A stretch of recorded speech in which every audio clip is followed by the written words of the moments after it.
Na kwenye taarifa nyingine ya kutua moyo, familia moja kutoka eneo la Sengani, Tala, kaunti ya Machakos inalilia haki kufuatia kifo cha mwana wao wa gredi ya 10 kilichotokea katika hali ya kutatanisha akiwa shuleni.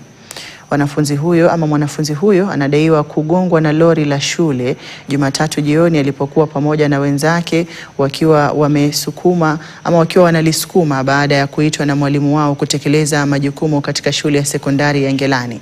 Familia imeeleza vile kushtuliwa na kisa hicho cha ghafla na sasa inazitaka asasi za usalama kufanya uchunguzi wa kina kuhusu kifo hicho. Imedai kuwa usimamizi wa shule haujawapa taarifa ya kutosha kuhusu mazingira yaliyosababisha kifo cha mwana wao.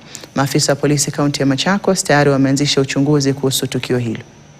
Familia na shule na pia serikali ilikuwa DCI, na kutokana na postmortem tumeambiwa mtoto alikuwa na pneumonia, na kulingana na vile enyewe ilikuwa inaonekana haikuwa ya siku hiyo, ni kama alikuwa mgonjwa for some days. Kwa hivyo hatuwezi sema mbele ya hapo. Kuna wale wanaweza jibu maswali kama haya.